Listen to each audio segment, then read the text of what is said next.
प्रणाम मित्रों, मैं ओशो अमृत धाम जबलपुर में स्वामी आनंद विजय के सानिध्य में साधना कर रहा हूँ। ये जगह योगेश भवन, जहाँ अक्सर भगवान मित्रों को पत्र लिखते थे और अंत में संबोधन करते थे कि योगेश भवन, ये उसी जगह पे अपन खड़े हैं। और इस जगह जब भगवान यहाँ पढ़ाते थे, जब लेक्चरर थे, यहाँ पे प्रोफेसर थे रॉबर्टसन कॉलेज में, जो आजकल महाकौशल कॉलेज है, उस समय भगवान यहाँ रहा करते थे। और इस कमरे को, जिस जगह अपन खड़े हैं, यहाँ से भगवान ने ध्यान की शुरुआत की है।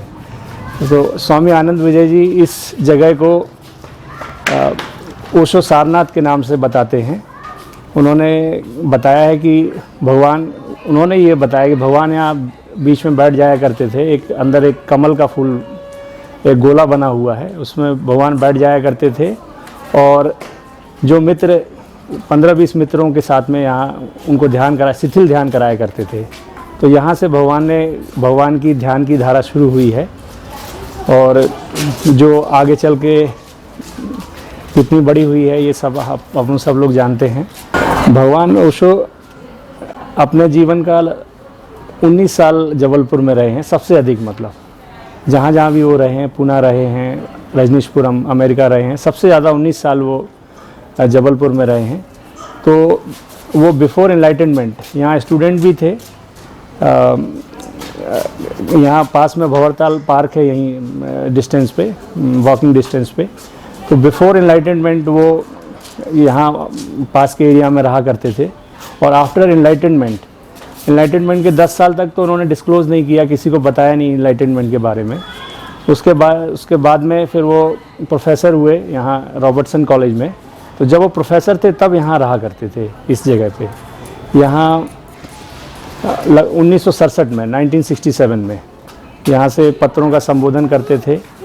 ओशो ने बहुत सारे पत्र लिखे हैं। अभी जब ओशो के पत्र संग्रह अपन पढ़ेंगे तो उसमें नीचे अंत में लिखा मिलता है योगेश भवन जबलपुर। तो अगर अपन देखेंगे, बहुत सारे मित्रों को पत्र लिखे हैं, उसमें ये संबोधन आया है योगेश भवन का। तो उसी जगह से अब ये वहीं पे खड़े हुए हैं अपन। इस परिसर की में लगभग 10 अलमारियां हैं और हर अलमारी की क्षमता लगभग 2000 किताबें रखने की है। और प्रत्येक अलमारी पूरी खचाखच बुक्स से भरी रहती थी जब ओशो यहाँ रहते थे। तो आप अपना अंदाज़ लगा सकते हैं कि ओशो का भगवान का कितना प्रेम था पढ़ने से, पुस्तकों से। बड़ी सौभाग्य की बात यह है कि जिस जगह पे ये योगेश भवन अभी जस का तस है, भगवान जैसे छोड़ के गए थे 1967 में, वो जस का तस है। उसकी दीवारें जस की तस हैं, लेंटर जस का तस है, पंखे वैसे उसी तरह से लगे हुए, फर्नीचर उसी तरह का लगा हुआ है, कोई बिल्कुल उसमें चेंज नहीं किया है।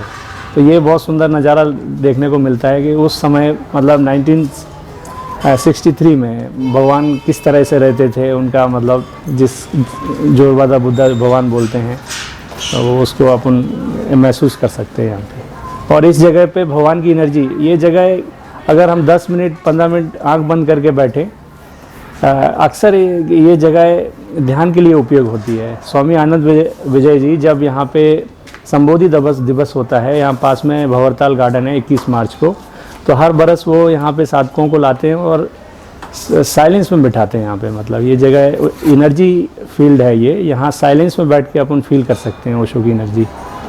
बड़े सौभाग्य की बात ये है कि ये जो भगवान का कमरा है, ये प्राइवेट पोजीशन में है, लेकिन जिसके अंडर है उन्होंने उसको जस का तस सजा के रखा हुआ है। और जब भी कोई मित्र आता है तो उसको यहाँ बड़े प्रेम से प्रवेश देते हैं और कोई मनाही नहीं करते हैं। ये बड़ी सौभाग्य की बात है। मैं उनको दिल से धन्यवाद देना चाहता हूँ। भगवान इस तरह से ये बना रहे।